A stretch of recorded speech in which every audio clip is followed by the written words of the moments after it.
Kopassus dengan ilmu kanuragannya buat Pentagon geger. Jenderal Amerika Serikat saksi dari aksi ngeri baret merah. Militer Indonesia, khususnya pasukan khusus TNI, dikenal ahli dalam menggunakan ilmu kanuragan atau yang lebih dikenal dengan tenaga dalam. Ilmu itu tidak dimiliki oleh pasukan elit asing dari negara lain. Tidak unggul di teknologi dan persenjataannya, namun Tentara Nasional Indonesia atau TNI miliki ilmu yang buat tentara asing bisa kesulitan meladeninya. Bahkan, menangani pasukan khusus sekelas Navy SEAL milik Amerika Serikat, TNI bisa meladeninya.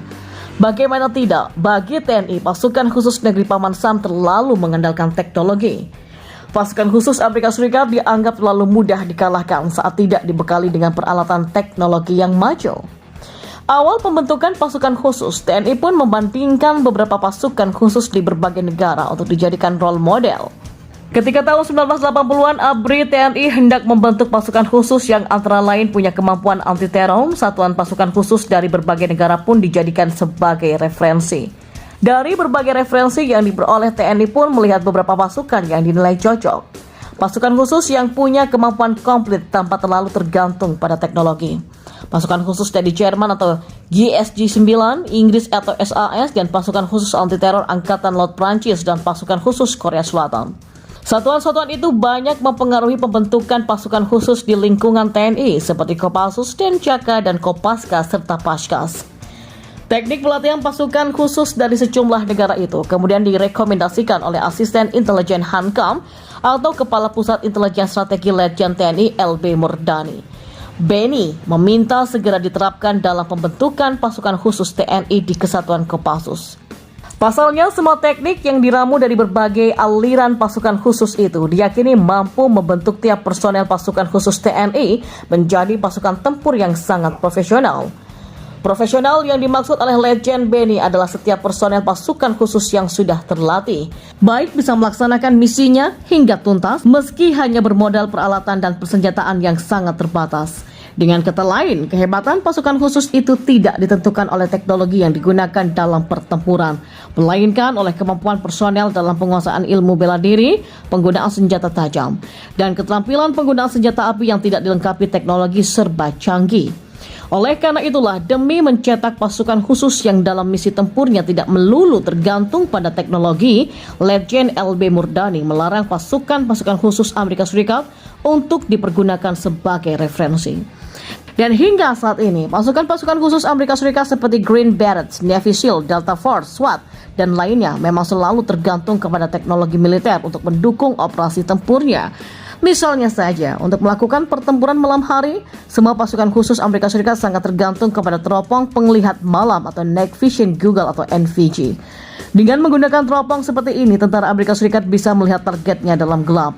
Tapi bagi pasukan khusus seperti Kopassus, untuk melihat dalam gelap tak perlu NVG.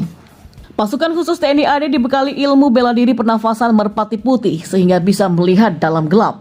Setiap prajurit Kopassus juga mampu menembak tepat layaknya sniper tanpa dibantu oleh teropong dalam jarak minimal 300 meter. Sedangkan pasukan Amerika Serikat umumnya bisa melakukannya dengan bantuan teropong.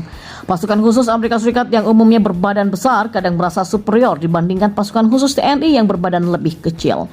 Tapi para pasukan khusus Amerika Serikat itu menjadi tak berkutik ketika ilmu debus pasukan khusus TNI mulai dikeluarkan. Selain menjadi kebal oleh sabetan senjata tajam berkat ilmu debus yang dikuasai, seorang pasukan khusus Amerika Serikat yang berbadan raksasa hanya bisa kebingungan.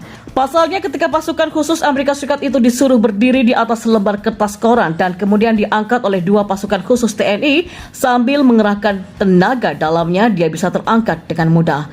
Namun yang paling mudah untuk membuat kelenger para pasukan khusus Amerika Serikat adalah ketika dalam latihan jungle survival mereka disuguhi buah durian. Tak ada seorang pun pasukan Amerika Serikat yang berani makan durian, sementara pasukan khusus TNI bisa menyantap semua durian penuh gairah dan sukacita. Berkat kemampuan pasukan khusus Indonesia yang tiap personelnya menguasai ilmu bela diri dan tenaga dalam itu, sesungguhnya telah membuat para jenderal di markas besar militer Amerika Serikat Pentagon ketakutan. Para jenderal di Pentagon yakin pasukan khusus Indonesia menguasai ilmu hantu, sementara pasukan khusus Amerika Serikat sama sekali asing dengan ilmu kebatinan tersebut. Oleh karena itulah, jika dalam latihan bersama para pasukan khusus TNI mulai menerapkan ilmu kanuragannya, yaitu bela diri dan tenaga dalam. Misalnya, makan beling sewaktu mempraktekkan ilmu debus benar-benar membuat para pasukan khusus Amerika Serikat sama sekali tak berkutik. Maka, menjadi masuk akal jika dalam pertempuran melawan pasukan khusus TNI, para pasukan khusus Amerika Serikat yang bertempur tanpa menggunakan teknologi militer canggihnya bisa dengan mudah dikalahkan. Sementara itu, tentara Amerika Serikat gemetar, prajurit berilmu hantu dan 11 pasukan elit TNI Polri ini bisa bekuk KKB Papua.